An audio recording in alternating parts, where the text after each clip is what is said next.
सरकार का हमारा एक थिंक टैंक है जिसका नाम है डायलॉग एंड डेवलपमेंट कमीशन। ये एक नया प्रयोग हमने अपनी सरकार में किया था। अक्सर सरकार चलाते टाइम हम लोग देखते हैं जितने भी ऑफिसर्स होते हैं, जितने भी मंत्री होते हैं, वो रोज़मर्रा की ज़िंदगी में, रोज़मर्रा के कामों में इतने ज़्यादा मशगूल होते हैं, इतने ज़्यादा मशगूल होते हैं कि अगर कोई नई योजना लेके आनी हो तो उसके बारे में उस पर पूरी रिसर्च करके, लोगों से बात करके, एक्सपर्ट्स से बात करके उस योजना को डिज़ाइन करने का अक्सर किसी के पास टाइम नहीं। इसी वजह से अधकच्ची योजनाएं बनाई जाती हैं सरकारों में, अधकच्ची योजनाएं लागू करते हैं और फिर वो योजनाएं फेल हो जाती हैं। उस कमी को पूरा करने के लिए हमने ये एक्सपेरिमेंट शुरू किया था। आज से 7 साल पहले DDC dialogue and development commission का गठन किया गया, जिसका काम केवल और केवल ये था कि अगर सरकार में हमें कोई नई चीज़ करनी है, नई योजना लेके आनी है, नया प्रोजेक्ट लेके आना है, उस पर सारा सोचने का काम, उसको डिज़ाइन करने का काम, उस पर सलाह करने का काम डीडीसी करेगा। आज मैं समझता हूँ एक चीज़ जो देखने में आती है कि दिल्ली सरकार जितने काम करती है, दिल्ली सरकार जितनी योजनाएं चलाती हैं, वो अक्सर सफल होती हैं। बाकी सरकारों में देखा गया कि सरकारें योजनाएं तो बहुत अच्छी अच्छी लाती हैं, लेकिन वो सारी योजनाएं जमीन पे जाके फेल हो जाती हैं। दिल्ली सरकार में जो योजनाएं, हमारे प्रोजेक्ट्स जो बहुत जमीन पे जाके सफल होते हैं, उसका बहुत बड़ा श्रेय डीडीसी को देना चाहता हूँ। उसका कारण ये है, 3 स्टेज पे डीडीसी काम करता है। पहली स्टेज, उस योजना को और उस प्रोजेक्ट को अच्छे से डिज़ाइन करता है। एक तरफ एक्सपर्ट से बात करता है, दूसरी तरफ जितने स्टेक होल्डर्स हैं उनसे बात करता है और उनसे बात करके उस एक मजबूत योजना या मजबूत प्रोजेक्ट डिज़ाइन किया जाता है। दूसरा, जब उसे इम्प्लीमेंट किया जाता है तो उसके ऊपर नज़र रखता है डीडीसी, सही चल रहा है, सही नहीं चल रहा है। अक्सर सरकारों के पास टाइम नहीं होता, लागू कर दिया, डीएम को बोल दिया, डीसी को बोल, चल रहा है, उस पर सुपरविजन का टाइम नहीं होता, वो डीडीसी करता है। और तीसरी चीज़, जब इम्प्लीमेंटेशन चल रहा है उसमें अगर कुछ कमियां दिखाई देती हैं, उन कमियों के बेसिस पे उसको, प्रोजेक्ट को ठीक करते रहने का काम भी डीडीसी करता है ताकि वो सुचारू रूप से काम कर सके। मैं आपको कुछ एक, वैसे तो आज हम रिलीज कर रहे हैं, 7 साल डीडीसी के पूरे हुए हैं और 7 सालों में 70 से ज़्यादा बड़े बड़े प्रोजेक्ट्स इन्होंने लागू किए, लेकिन मैं आपको एक उदाहरण के तौर पे कुछ एक जो इम्पोर्टेंट प्रोजेक्ट्स थे वो देना चाहता हूँ। जैसे कोरोना का टाइम हुआ, कोरोना के टाइम पे डीडीसी ने बहुत शानदार काम किया। मैंने जैस्मिन साहब को फ़ोन किया, जैस्मिन डीडीसी के वाइस चेयरमैन है।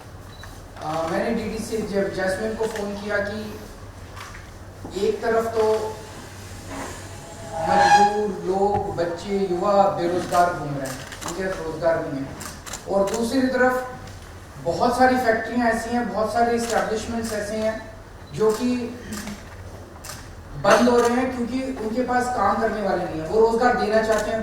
तो इन दोनों की मैच मेकिंग कैसे की है, इस पर डीडीसी ने काम करके एक शानदार रोजगार पोर्टल का तैयार किया और उस रोजगार पोर्टल के जरिए 10 लाख से भी ज़्यादा, बहुत से भी कहीं ज़्यादा नौकरियां तैयार हुई। खूब सारे युवाओं को नौकरियां मिली और नौकरी देने वाले और नौकरी लेने वाले, इनका संगम जो है डीडीसी ने कराया। इसके बाद हमने कोरोना के टाइम में एक स्कीम निकाली थी कि कोरोना के टाइम पे लोगों की रोज़गार खत्म हो गए थे, घर में खाने को नहीं था, पैसे नहीं थे। सो हम ये चाहते थे कि कोई भी भूख से नहीं मरना चाहिए। तो एक तरफ वो लोग थे जिनको राशन मिल रहा था राशन की दुकानों पे, एक तरफ वो लोग थे जिनके पास राशन कार्ड नहीं था लेकिन गरीब थे, उन तक राशन पहुंचाने के लिए फ्री राशन देने की हमने योजना बनाई। अब इसमें बहुत चैलेंजेस थे। अगर हम कह देते भाई कोई भी जाके फ्री राशन ले लो, तो वहाँ तो भीड़ मच जाती, वहाँ पे तो मारकाट मच जाती, एक आदमी 10-10 बार भी ले सकता था। इन चीज़ों को टैकल करने के लिए ई कूपन का सिस्टम इजाद किया गया, जो पूरा डीडीसी ने बनाया और उसको मॉनिटर किया।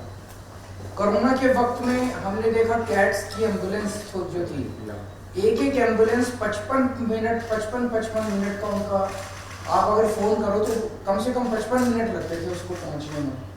उसको पूरे को सिस्टम को रिडिज़ाइन किया इन्होंने, नई खूब सारी एम्बुलेंसेज इन्होंने प्रोक्योर की और उस 55 मिनट को ये 18 मिनट पे लेके आए, जो कि बहुत बड़ा योगदान था कोरोना के टाइम पे। आप लोग जानते हो door step delivery of services हमारा फ्लैगशिप प्रोग्राम है, जिसमें आप 1076 पे फ़ोन कीजिए, आपके घर आके काम करके जाती है सरकार। कोई कर्मचारी आपके घर आता है, आपका राशन कार्ड बनाना है, आपका कोई भी कनेक्शन लेना है बिजली का, पानी का, घर आके करते हैं। ये पूरा का पूरा डिज़ाइन, इसका इम्प्लीमेंटेशन ये सारा डीडीसी ने करवाया। दिल्ली की जो इलेक्ट्रिक व्हीकल पॉलिसी है, जिसकी चारों तरफ दुनिया भर में, केवल देश विदेश में, दुनिया भर में इतनी तारीफ हो रही है इलेक्ट्रिक व्हीकल पॉलिसी की, ये 1.5 साल तक डीडीसी ने जितने स्टेक होल्डर्स थे, जितने इसमें एक्सपर्ट्स थे, सबके साथ बहुत ज़्यादा रिगरस कंसल्टेशंस किए। ये कंसल्टेशंस नॉर्मल सरकारों के अंदर करना संभव नहीं होता कि अफसर इतने सारे कंसल्टेशंस कर रहे हैं। उन कंसल्टेशंस के बाद एक रॉबस्ट दिल्ली की इलेक्ट्रिक व्हीकल पॉलिसी आई, जो कि बहुत सफल हो रही है। 2 साल के अंदर ही इतने बड़े स्केल के ऊपर व्हीकल्स खरीदे जा रहे हैं। और कल जो हमने एक नया मॉडल, यूनिक मॉडल पे हमने जो ईवी चार्जिंग स्टेशन चालू किया है, इसमें तो गाड़ियाँ चलाने का, स्कूटर चलाने की कॉस्ट भी बिल्कुल फ्रैक्शन पे आ गई है। 7 पैसे प्रति किलोमीटर पे आप स्कूटर चला सकते हैं, 8 पैसे प्रति किलोमीटर पे वो ऑटो चलेगा, 33 पैसे प्रति किलोमीटर कार चल सकती है। इस तरह का मॉडल पूरी दुनिया में कहीं नहीं देखा गया। पूरी दिल्ली के अंदर जो इतना बड़ा नेटवर्क सीसीटीवी कैमरास का, कहा जा रहा है कि पूरी दुनिया में एडवांस्ड कंट्रीज को भी पीछे छोड़ दिया। न्यूयॉर्क, वॉशिंगटन, लंदन, टोक्यो, इनके अंदर भी सीसीटीवी कैमरास का इतना घना नेटवर्क नहीं है जितना दिल्ली के अंदर है। ये भी पूरा डिज़ाइन जो है वो मॉडल डीडीसी ने किया था। उसके जितने डार्क स्पॉट्स थे दिल्ली के अंदर, जहाँ पे रात को अंधेरा होता था, वहाँ हम लोग स्ट्रीट लाइट लगाना चाहते थे। कई जगह देखा खंभा लगाने की जगह नहीं है, कई जगह कई सारी दिक्कतें थी। तो एक नया मॉडल आया कि लोगों के घरों के ऊपर हम लगाएंगे, लोगों के घरों से बिजली का कनेक्शन लेंगे और उनको हम रिफंड कर देंगे जितना खर्चा आया करेगा। ये वाला पूरे दिल्ली के अंदर एक बहुत बड़ा नेटवर्क स्ट्रीट लाइट्स का बन गया है। ये भी पूरा मॉडल डीडीसी ने इम्प्लीमेंट किया। हेल्थ इंफॉर्मेशन मैनेजमेंट सिस्टम, जिसके बारे में मैं कई प्रेस कॉन्फ्रेंसेस कर चुका हूँ, वो पूरा सिस्टम इन लोगों ने डिज़ाइन किया है जो अभी लागू हो रहा है। तो डीडीसी ने 7 साल के अंदर बहुत शानदार काम किया है। मैं प्रार्थना करता हूँ वो आगे भी इसी तरह से सरकार को, देश के लोगों की सेवा करते रहें। वो कोई प्रश्न था? सर इससे थोड़ा सा अलग है, स्कूल एक्सीलेंस का उद्घाटन आज पीएम मोदी ने किया गांधीनगर में, और जिस तरह की राजनीति होती आई है, जिस पर आप सवाल खड़े करते आए हैं, उसकी तरफ एजुकेशन को लेकर जो पॉलिटिक्स होती है, एजुकेशन को लेकर जो अब चीज़ें देखने की है, इस पर आप क्या कहना चाहेंगे? आज मैंने देखा प्रधानमंत्री जी एक स्कूल में गए, वो एक बच्चे के साथ क्लासरूम में बैठे, उन्होंने अपने भाषण में भी शिक्षा के ऊपर और सरकारी स्कूलों की दशा के ऊपर काफ़ी कुछ बोला। मैं बेहद प्रसन्न हूँ कि 75 साल के बाद ही सही, लेकिन सरकारी स्कूलों के, देश के सरकारी स्कूलों की हालत और गरीबों की शिक्षा जो है वो मेन स्ट्रीम राजनीति के अंदर चर्चा का विषय हो रही है। मैं आम आदमी पार्टी की ये सबसे बड़ी अभी तक की उपलब्धि मानता हूँ कि आम आदमी पार्टी ने सारी पार्टियों को, सारे नेताओं को शिक्षा और स्कूल के ऊपर बात करने के लिए मजबूर किया है। 27 साल से भाजपा का शासन है गुजरात में, 27 साल से भाजपा सरकारी स्कूल ठीक नहीं कर पाई। दिल्ली के अंदर हमने मात्र 5 साल के अंदर सरकारी स्कूलों को शानदार बना दिया। तो हमें करना आता है और हम भी इसी देश के लोग हैं। तो आज मैं समझता हूँ कि प्रधानमंत्री जी ने जो शिक्षा में इंटरेस्ट दिखाया, मैं उनसे हाथ जोड़ के निवेदन करना चाहता हूँ कि सर हमें स्कूल ठीक करने आते हैं, हमारे उपयोग कीजिए। हम अपने आप को ऑफर कर रहे हैं पूरे देश के सारे स्कूलों को, 10 लाख सरकारी स्कूल है पूरे देश में, सारे स्कूलों को मात्र 5 साल के अंदर ठीक किया जा सकता है। हम अलग अलग पार्टियों से हैं, अलग अलग हमारी विचारधारा है, लेकिन हम एक ही देश के लोग हैं। तो मैं उनसे निवेदन करता हूँ, हम आपको ऑफर कर रहे हैं, आप हमारा उपयोग कीजिए और मिलके देश के लिए, एक साथ मिलके हम देश के सारे सरकारी स्कूलों को ठीक करते हैं। सर 2 सवाल हैं आपसे, अगर क्योंकि एक सवाल तो प्रेस कॉन्फ्रेंस से जुड़ा हुआ है कि आपने काम की तारीफ करी और कुछ जैस्मिन शाह के काम की तारीफ करी आपने, लेकिन कुछ दिन वो बीते हैं उसी जिसको आप लव लेटर कहते हैं उसी तरीके की एक इंक्वायरी जो है वो ऑर्डर की गई, इस लेटर लिखकर जैस्मिन शाह के उन पूरे काम को लेकर। वो मुझे लगता है कि गलत है, क्योंकि वो उन जुरिस्डिक्शन नहीं है एनजी साहब का। इनका जो अपॉइंटमेंट है वो कैबिनेट ने किया था। सो इनसे इस किस्म के प्रश्न पूछने का अधिकार केवल कैबिनेट को है। हर सवाल है, अगर आपने आवेदन किया हो तो यूसीसी का उसमें हलफनामा दायर किया है सेंटर में यूनिफॉर्म सिविल कोड वाले मामले में। जी सर, गुजरात में जिस तरीके से आप कह रहे थे अब शिक्षा की भी बात हो रही है, जो आप चाहते थे हो रही है, लेकिन मनीष सिसोदिया वाला मुद्दा भी खूब बीजेपी वहाँ पर उठा रही है। वो कह रही है कि भ्रष्टाचार का मुद्दा दिल्ली में चल रहा है लेकिन उसकी बात यहाँ पर हो रही है, तो उसको कैसे आप लोग रिलेट कर रहे हैं? ये बीजेपी का दावा है। तो ऊपर से ये भी कहा जा रहा है कि भगत सिंह के नाम को भी आप जिस तरीके से इस्तेमाल कर रहे हैं वो भी गलत तरीका है। इसको कांग्रेस बीजेपी दोनों ही आरोप लगा रही है। देखो, अंग्रेजों ने देश के ऊपर राज किया इतने साल। वो हमारे देश को अनपढ़ रखना चाहते थे, वो हमारे देश को गरीब रखना चाहते थे, वो हमारे देश को कैद करके गुलामी में रखना चाहते थे। उस वक्त भगत सिंह ने आवाज़ उठाई थी अंग्रेज़ों के अत्याचार के खिलाफ, और उसमें उन्होंने अपना सर्वस्व कुर्बान कर दिया और वो फांसी पे चढ़ गए। हम लोग भगत सिंह के अनुयायी हैं और भगत सिंह के जीवन से प्रेरणा लेते हैं। आज जिस तरह की राजनीति हो गई है, ये लोग जानबूझ के, जितने भ्रष्टाचारी हैं, जितने चोर उचक्के लफंगे गुंडे बलात्कारी हैं, वो बचने के लिए इनकी पार्टी में चले जाते हैं, और वो जैसे उनकी पार्टी में जाते हैं उनके खिलाफ सारे केस वापस ले लिए जाते हैं, उनके खिलाफ सारे केस वापस ले जाते हैं। जितने इस देश के अंदर दूसरी पार्टियों में नेता हैं उसके ऊपर झूठी केस कर करके, झूठे केस कर करके अपनी पार्टी में उनको शामिल करा। मनीष सिसोदिया का भी वही केस है। ये पूरा का पूरा मामला कोई शराब घोटाले का मामला नहीं, ये पूरा का पूरा मामला गुजरात इलेक्शन का मामला है। मनीष जी को बार बार कई बार प्रेशराइज किया गया है कि वो अपनी पार्टी छोड़ के, आम आदमी पार्टी छोड़ के उनकी पार्टी में शामिल हो जाएं, तो उनके ऊपर सारे केस वापस ले लिए जाएंगे, उनको दिल्ली का सीएम बना दिया जाएगा, केजरीवाल सरकार को गिरा दिया जाएगा। इसलिए ये सारा काम चल रहा है।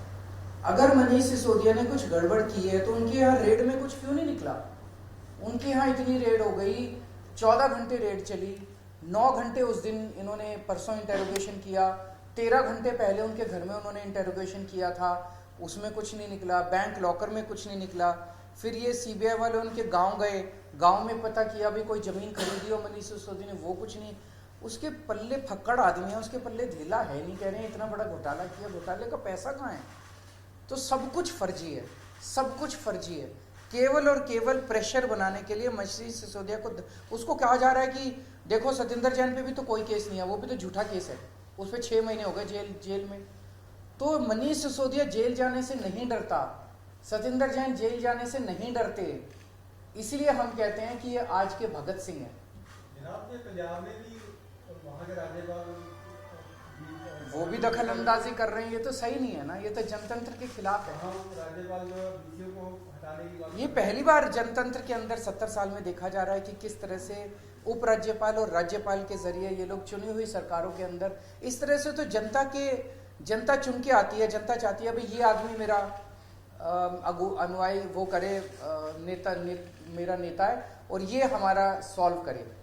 ये उसको साइड करके सरकारों को और राज्यपाल के जरिए सरकारें चलाना चाहते हैं, ये तो जनतंत्र के संविधान के खिलाफ है। आप गुजरात हो गए हैं, अभी किस तरीके की प्रधानमंत्री नरेंद्र मोदी भी लगातार कैंपेन कर रहे हैं और आज भी उन्होंने बहुत सारी घोषणाएं की हैं, उन घोषणाओं को किस तरीके से देखते हैं? क्योंकि पीएनजी मैं तो देखो बार बार गुजरात के लोगों को एक ही बात बोल रहा हूँ, ये लोग जाते हैं कहते हैं हमने 30,000 करोड़ का पैकेज दिया, 30,000 करोड़ का पैकेज दिया।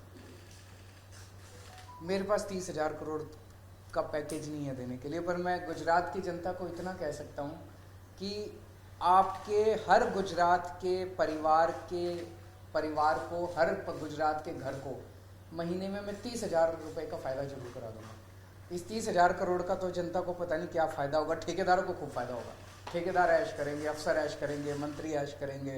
30,000 करोड़, 60,000 करोड़, उससे मंत्रियों को खूब ऐश होती है, ठेकेदारों की ऐश होती है।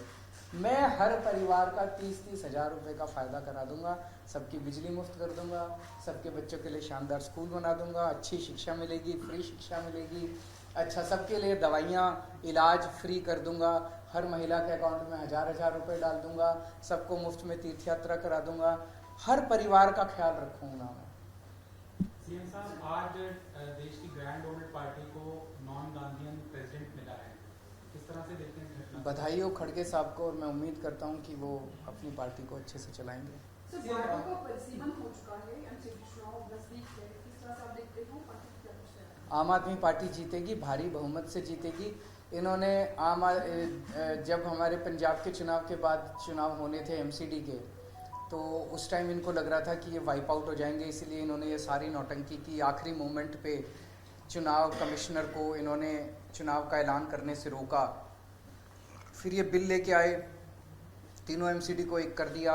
अब ये वार्ड परिसीमन जो किया है ये भी बिल्कुल गड़बड़ किया है। बता रहे हैं कि एक वार्ड में 90,000 लोग, एक वार्ड में 30,000 लोग, और पहले जहां बराबर बराबर भी थे वो भी जो मर्जी कर लेंगे, जो मर्जी कर लें।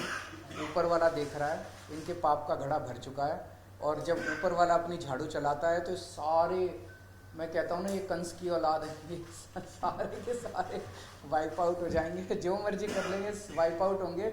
जनता आम आदमी पार्टी के साथ है। राजकुमार आनंद जी को नया मंत्री, मैंने चिट्ठी भेज दी एलजी साहब को उस बारे में। Thank you.